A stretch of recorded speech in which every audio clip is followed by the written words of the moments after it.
Hello नमस्कार, I am doctor Dushyant वरिया और हम आज बात कर रहे हैं कि क्या दवाइयाँ लेने के बावजूद आपका ब्लड शुगर कंट्रोल नहीं हो रहा है। क्या रेगुलर जैसे डॉक्टर ने बताई है वैसी दवाइयाँ लेने पर भी आपका ब्लड शुगर बियॉन्ड रेंज जाता है, जैसे कि 130, 140, 150 या खाने के बाद का शुगर 200 या 250 तक पहुंच जाता है। तो ये कुछ रीजंस हो सकते हैं और ये कुछ टिप्स है जिनको फॉलो करने से आपका ब्लड शुगर दवाइयाँ लेने के बाद प्रॉपर कंट्रोल में रह सकता है।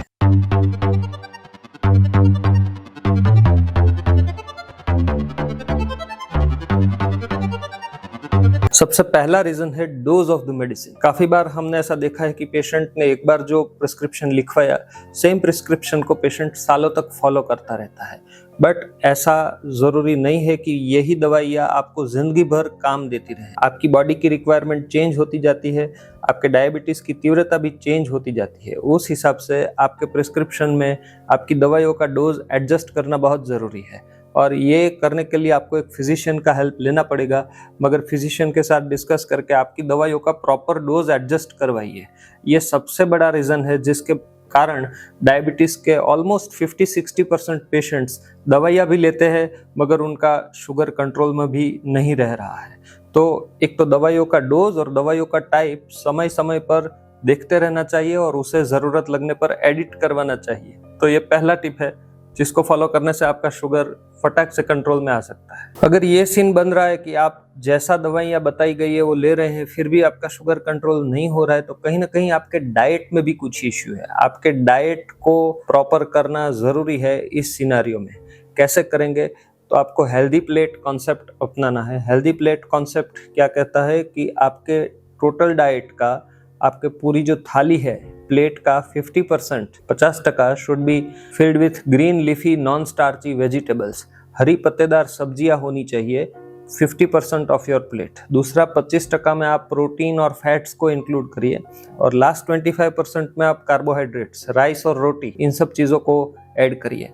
तो कहने का मतलब है आपका कार्बोहाइड्रेट इंटेक थोड़ा कम करिए। पोर्शन साइज 25% से ज़्यादा नहीं होना चाहिए कार्बोहाइड्रेट का। ऐसा करने से आप जो भी दवाई ले रहे हैं उसका इफेक्टिवनेस बढ़ेगा, इंसुलिन स्पाइक कम होगा क्योंकि शुगर स्पाइक कम होगा और धीरे धीरे आपके सारे ब्लड शुगर रीडिंग्स आपके डाइट को एडजस्ट करने से नॉर्मल होने लगेंगे। तीसरा टिप है प्रॉपर हाइड्रेशन। अगर आप दवाइयाँ ले रहे हैं और ठीक से पानी नहीं पी रहे हैं तो इनमें से आजकल कुछ दवाइयाँ ऐसी है जो पानी के साथ शुगर को आपके यूरिन में बाहर फेंकती है, जैसे कि SGLT2 inhibitors, dapagliflozin, empagliflozin.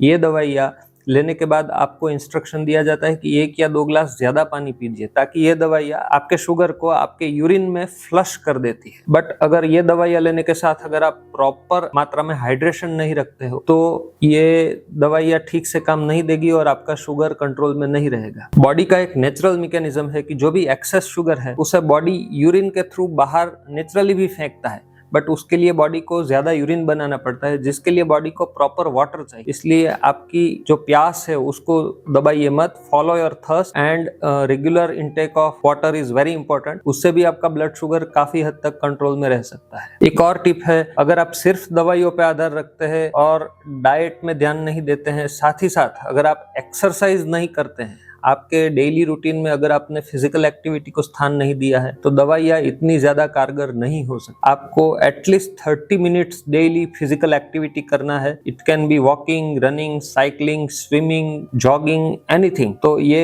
Physical activity at least 30 minutes a day और 5 डेज ए वीक, यानी कि 150 मिनट्स एक वीक में मिनिमम आपको फिजिकल एक्टिविटी करना है। बैठे रहने वाला बिहेवियर कम करना है।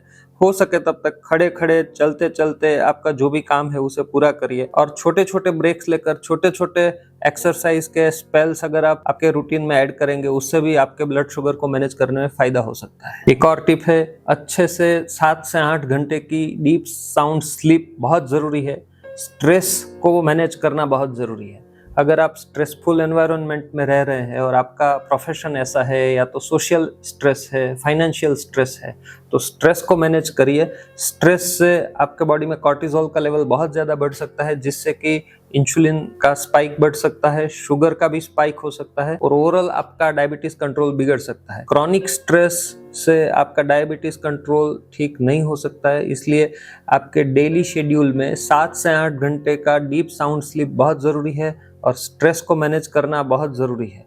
So early to bed early to rise ये पॉलिसी भी ज्यादा कारगर रहेगी अगर आप आपके शुगर को कम से कम दवाइयों के साथ मैनेज करना चाहते हैं। फाइनल टिप है, आपका शुगर कंट्रोल में है या नहीं उसको जानने के लिए आपके सिम्टम्स पर आधार नहीं रख सकते। समय समय पर उसे खुद से ही ग्लूकोमीटर की मदद से रेगुलर जांच करते रहिए, क्योंकि ये जो जांच के द्वारा नंबर मिलेगा उसके बाद ही आपको पता चलेगा कि आपका शुगर कंट्रोल में है या नहीं है। तो समय समय पर फास्टिंग और post meal 2 hours, it can be post lunch 2 hours और पोस्ट डिनर 2 आवर्स, शुगर को रेगुलर मेजर करना रखिए, उसका एक चार्टिंग करिए और इस चार्टिंग को आपके फिजिशियन के साथ डिस्कस करिए।